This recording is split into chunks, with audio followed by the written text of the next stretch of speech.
All right. So, hello, everyone. Hi, Bill. Hi, Deborah. Hi, Kevin. Hi, Mary. Hi, Sandy, Melody, Deborah Bronner, Faith, Lisa Marie. I think each and every one of you, and also, CJ, the hostess most with the mostest. Hello, Anna. Great to have you on here. And so, yesterday we talked about faith. So today I'm going to spend the subject talking about fear. A lot of people deal with that, and we'll talk a little bit about pros and cons on fear, and I'll also share with you guys how I totally eliminate it. It's easy how fast that fear is. And I'm dedicating this to Craig. He came up with the idea. Hi, Sarah. Great for being on here. So the first thing that we all know is that. When you talk about fear, a lot of people have fear of doing things, and there's a lot of little acronyms that Craig and I were talking about at the beginning. I've always heard of false education appearing real, but what the one that I love the most is false emotions appearing real, because a lot of us have a tendency of not moving forward because of our emotions. And I think there's I see that Melody put one here: faith emerging, awareness rising. But I don't remember how the other one it goes, but it's something like something and run. It's like, you're either running or running toward it or whatever. But one of the things that people really realize is when they're scared to do something, that we're scared of rejection. You know what I mean? Where we always grow up in programming based around, being humiliated for having the wrong answer. If you can really go back to where fear really crouches in, it's this. I haven't said this in forever.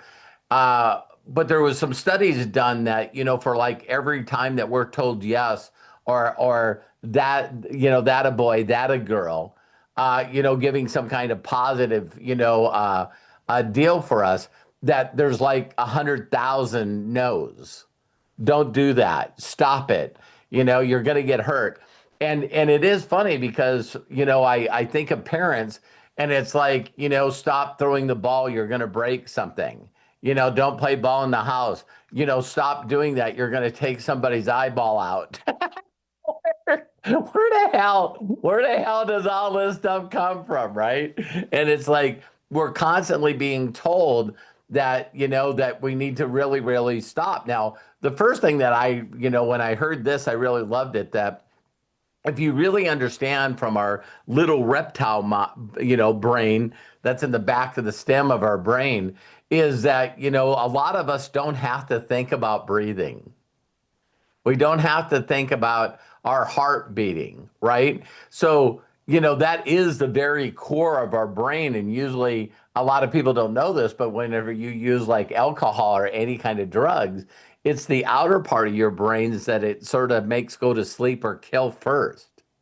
So even when you're in surgery and they're giving you anesthesia, what they're doing is they're getting rid of parts of your cup of your brain, but they don't want to kill the part that makes you breathe and your heart tick. Does that make sense? So it's that reptile part of our brain that is there, and it's there to protect us. It's 100%. If you go all the way back to, times when we didn't have electricity and stuff like that, that if all of a sudden you had your hair stand up on your body, it's like one of those things where, you need to run because a tiger or a lion's gonna get you. And it's like, so it's part of us, who we are. And then how do you go past that, or how do you defeat that? Well, most of the time, the fear that's within us is just a caution. The brain, believe it or not, some of you, I didn't think I'd get this technical right away, but what if you were basically told that your brain, not only is there to protect you, but it also, what your brain's doing is it doesn't want to feel uncomfortable. It's always wanting to keep you in that comfort zone. And so, you know, it can't disguise. Your brain has a difficulty of understanding what's imagination and what's real. So all of you can, if someone started talking about something that really, really scares you, you can actually get anxiety and nervousness because you think that someone's going to do something, like if it comes along with bugs or snakes or whatever, someone like, just comes in with a Tupperware container or a box and it's like, look at this. And it's like, get the hell away. Right? And all was in there was maybe a grasshopper, but maybe some people are scared of grasshoppers or little frogs, right? So the one part of our brain that constantly does that is again there to protect us. Now, the goal of it is just stopping you from going into action, but you need to learn to be able to override it. A lot of people in this day and age always talk about how you get past fear, especially if you're worried about doing thinking some wrong, where you're a perfectionist. Some people are just perfectionists. It's like, well, I can't really allow anyone to see what I'm doing until I get it perfect, right? But then it's programming in school that we went through because if you weren't humiliated in school, we all got to see someone get humiliated in school. And the ones that they usually picked on were, the daydreamers, the people that are not paying attention. You know what I mean? So it's like, hey, so what do you think that answer is? And I haven't been paying attention the whole entire time. So it's like it's like one of those deals, right? And so, we don't want to feel humiliated. We don't want to feel rejected. We don't want people laughing at us. And this sort of programs us not to try. So our brain is like, listen, if you don't try this, then you don't have to go through those awful feelings, right? And so it's funny. I don't remember the lady that did this. I'll have to search all my databases to find out who it is. But the best thing that I've heard about handling fear is what you do is you just take it to the nth degree. You take it to the worst thing that you can possibly think of. And when you do that, you normally will laugh. Hi, Coach Bob. Hi, Matthew. Hi, Sarah. So you guys will, and I'll give you an example of this. So let's say that you were going to ask somebody out on a date, right? And if you just went to yourself, well, what's the worst thing that could happen? Well, the worst thing that could happen is they go, I can't believe you asked me out. And they actually take a gun out and shoot you and kill you. Now, whenever I use that example, and I've used it for years, do you know that everyone starts laughing? It's like I just said that the worst thing that can happen is she pulls out a gun and kills you. And everybody goes, oh, that's funny. Why would we think that was funny? Because it wouldn't happen. Your mind just goes, that ain't going to happen. What's the second thing that could happen? I don't know. The person kills herself. So if you really took your mind to the furthest place, it sort of makes you giggle. And then when you realize that's not going to happen, then it's easier to just say, hey, this is what I'm going to do, right? But here's another one that you guys have all heard from me, and it's so important, is that if you really, really get behind your emotions with your imagination, so you then look at people that do things that are very, very, very scary. It might be someone doing a trick on a motorcycle or a bicycle, or you see some of these crazy things that people do. One of those wingsuits, or, jumping off and doing these base jumping things. I mean, there's a lot of crazy stuff. I think that sometimes just jumping out of an airplane, that's nothing wrong with it. It's probably a scary thing all on its own, right? And so Sandy's going, no. But one of the things that's really amazing is that we again mentally go, why would I do this? But if you get into your imagination and you emotionally see yourself, like I shared with you guys when I first met my mentor, and he got me into an imagination of things that I could do if I was making $60,000 a month, or the things that I could do if I had 60,000 right now. What would you do with that money? And then after I told him what I would do, and for those of you that have never heard me tell that story, when I got hurt as a mechanic, I pretty much lost my identity, but I lost everything. And so I didn't feel, not being mature. I just told my now wife, Terry, that I just didn't think that I would be good for her, that she needed to find somebody else. And so she went back. We were living in California, and I got her a ticket to fly back to Montana. And so, I missed her so much that I told this guy, Bill, I just said I would love to get in buy an engagement ring, and I would like to fly back there and beg her to, to forgive me and ask her to be my wife. And then he asked me, well, how would that make me feel? And so he got me so much tied up in emotion that he then said to me, Robert, this can easily happen in a couple of weeks to a month. And all you got to do is get 70 people to watch this video. And so when he said to me, do you think that people are going to tell you no? Are you going to think that people are going to tell you that you're involved in something unethical? Do you think he went through all the stuff that people would say to me, but he had created the emotion inside of me on a positive side of me having Terry as my wife? It's like I sorted through these people so fast, so quick that it was just like nuts because the goal was to get 70 people to watch this video. And so that's another thing that can get you past your fears is that you emotionally imagine something of why, if you did this, then it's just a path of going to it. Does that make sense? So if you see a lot of people that are like trying to break a Guinness Book of World Record or trying to do something and they do these crazy things that a normal person wouldn't do, the reason they do it is they're always imagining themselves, doing something and seeing the end result that's better for them and their families. Does that make sense? You know? And so the other thing that I would tell you guys about fear is here's the one that's really crazy is, we were talking about faith yesterday, right? So if faith is seeing or speaking about things that are not as if they are, what do you think fear is? It's the same thing. Think about it. It's exactly the same thing. So faith is speaking of things that are not as if they were, but it's in a positive.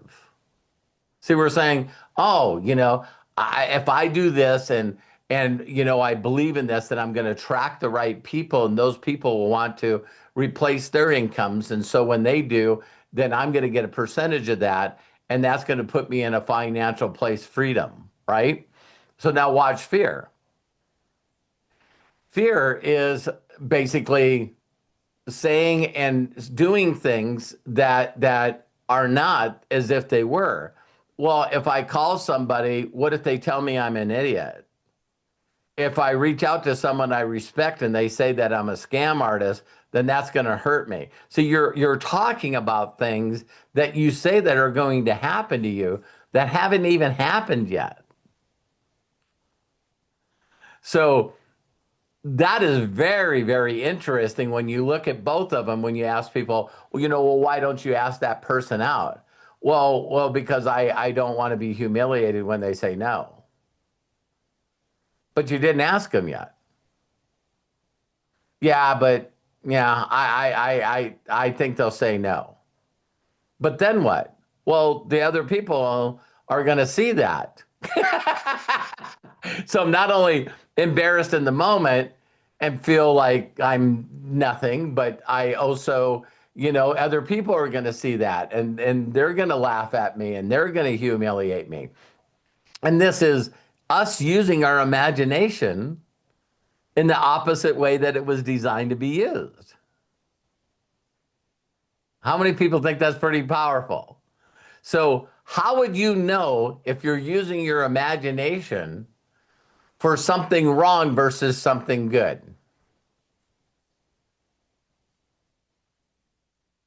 how you feel. Just exactly how you feel.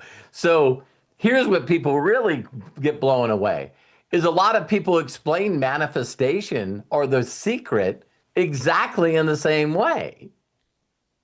So what you're doing, you're supposed to imagine, and by manifesting, what you're doing is you're thinking of something that you're attracting to you, that you're allowing to happen, and then it happens. Well, what if you're constantly thinking about things that are going to happen to you and they're not good? So people use not only their feelings and their emotions, but then we really mess up when we use our words. This just this just really puts the nails in the coffin, right? Now all of a sudden it's like we're saying things like, "Oh my God, things are always happening bad to me. They always happen in threes. I don't win anything." I seen, a little bit on the news this morning and they got a new lottery out. And wow, I heard that they're pretty nice. They're actually raised the cost per ticket to $5 now. That's pretty cool. Yeah. And, you know, it was funny because I just, got a ticket for Terry to go out and spend some time with Matthew and Hannah and Ezra, right? And she's so excited. Then all of a sudden, all this stuff happens where they're saying, well, they're canceling 10% of the flights or whatever. And I just, soon as they said that, I went, yes, but that's not going to happen to you. And she goes, yeah, you're right. It's not going to happen to me. Why? Because the government shut down when I just went to Ann Arbor and came back, and that didn't happen to me. But how many people do you guys know that go, no, if they're canceling a flight, I'm the person they're doing it to? This happens to me all the time. Me and Terry was walking Dex and Leo, and there's this guy, his name is Phil, that we always say hi to. And he was going, man, the worst airlines in the world is Delta. And I was thinking, well, wow, I'm a Diamond member, and I'm almost at 1 million miles that I've flown with Delta all over the world. And they treat me really, really, really well. I mean, they do things they don't have to do, right? So, do you think if I argued with him about how good Delta was to me, it's like I didn't mention anything. He's going, well, whatever you do, don't fly Delta. He goes, because they suck sour owl shit. You know what I mean? And I'm like, hey, Craig, I never even thought about that. That's a good one for Allie. You know what I mean? It's like sour owl excrement, or whatever you call it. Yeah. So, how can two people have two different experiences virtually on everything? This is what I've always found just really amazing. It's like the one that I always love hearing is the first time that I heard this is this concept. I know Melody, I shared this with Melody years ago, but it's this whole concept of your imagination. If what if heaven is as best as you can imagine heaven? What if heaven was just the space between your ears? Because I'm telling you what, I believe, but I also know there's a passage that says heaven on earth. And I'm like, why can't I experience that? So when it says put off the old person and put on the new and the renewing of the mind, and then science says, you're actually creating your own reality. And I'm going like, well, if not if, as I create this simulation of my world, then all of a sudden it's like, wow, for some people, it just seems like everything works for them. It's like it looks like everything's happening for them. And like I've said before, regardless of what happens to me in the future, I'm one of those people that will always land on my feet, even if I trip and fall. I, I still get up and I get on my feet. And so again, how you know what you're doing is predominantly how do you feel on a day-to-day basis. If most of your day is always exciting, and I don't know if Melody and Craig, if you know this person, but it's his name is Christian Rosario. Oh, Melly, I know you know him because when I spoke at one of his companies, you came all the way down to San Diego and watched me speak for his company. And he calls me out of nowhere. He just called me out of nowhere. And he's like building a new company and he asked me if I wanted to he wants to pay me to come out and do a training for his new company. And he's like, "Hey, what's happening with MDC right now?" And here's what I said to him. I said, um, whatever it is for me is going to be awesome. And he goes, "Yeah, you taught me that. You taught me that." And I go, "Why would someone like you continue to keep starting new companies?" And he goes, "You don't know how many times I've been asked that." And I said, "Can I tell you why you do?" And he goes, "Yeah, because now I can explain it to my wife." I said, "Somebody got you to imagine on an emotional level a better future for you and your family." And he goes, "Robert, that person was you." And he goes, because he was a really good producer. That guy made a lot of money. But I didn't know that what company he's were with before he met me. And so to think that he is one of the 68 people. He is one of the 68. Christian is, and to think that I have people that now own their own network marketing companies and other companies that hire me as a trainer for their people. That's really, really cool. And so I started rattling some stuff off to him, and he goes, "Man, do you know the reason that I called you?" And I said, "Why?" And he says, "Well, I just wanted to send you some of our product, maybe in any kind of luck, I could get you to be with me over here, that I could make you an offer you couldn't refuse."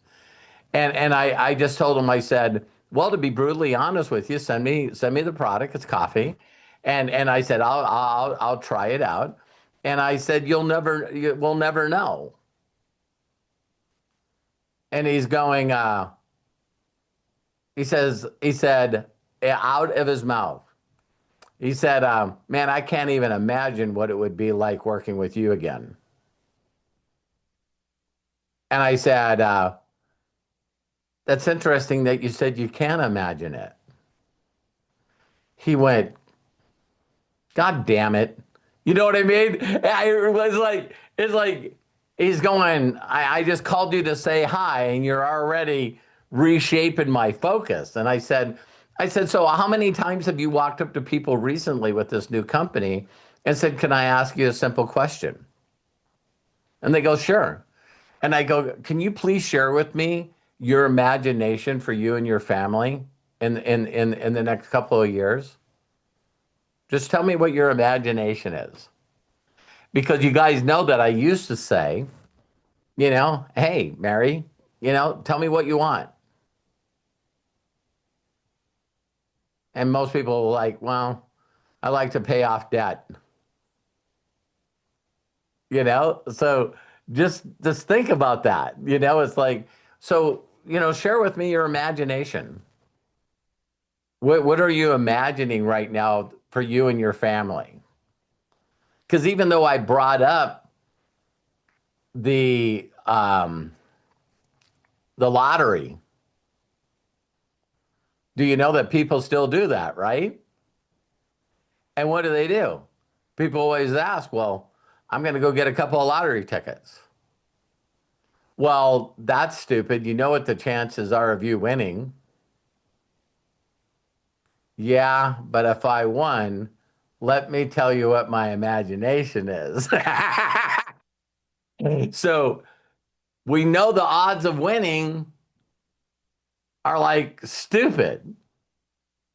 So what would get a person's ass off the couch into their car to drive down and buy a ticket? What would take a person from no action to action? Imagination. Isn't that crazy? It's just that you're not going to find one person standing in line or buying a lottery ticket. You walk up to them and you say, wow, Deborah, I just seen that you bought a couple of lottery tickets. Why? Well, because I know I'm going to lose. You're never going to hear that out of their mouth. Isn't that nuts? It's like, oh, I bought a couple of tickets, and it's like, why'd you buy tickets? Well, the lottery is whatever billions of dollars. Yeah, but you're not going to win. How do you know? Won't you see people immediately? If you bought a ticket, you'd be on them a little bit. It's like, what you need to do right now is shut up. Because I was daydreaming a little bit on my way over here driving in the car. And now that I got the tickets, I need to imagination of these balls showing up, one at a time as they show up in their my numbers. And what happens when you don't hit the lottery? Yeah, you frown for a little bit. You're like, I should never have done that. Until, well, we didn't pick a winner last night. Whoa, no winner last night? It's like, and probably the same reason that people gamble, and the same reason that a lot of people do a lot of things, right? But just really understand when we're talking about fear, it really is your programming and it really is your emotions thinking the opposite way that you should think. So people always ask me, how do you switch it? Well, if we're going back asking on a date, it would be imagining a person saying yes. Imagining that when they said yes, what the date would be like. So if you don't have that other feeling of anticipation of what you think it would be like, you're never going to move into action. So just ask yourself all the time, if you're the person that your default position is fear and your default position is no action, just very simply say, what's the opposite of this? What is the exact opposite of what I'm doing? And then make it funny by asking, what's the worst thing that happens? That's what I do. Well, what's the worst thing that can happen?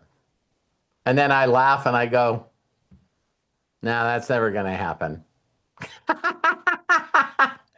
So I love and appreciate you guys. I'm going to let Craig, again, I dedicate this to Craig. Thank you very much, Craig. Great subject, great subject. And Craig will fill us in what we're going to be doing in the next few days. So I love and appreciate you guys.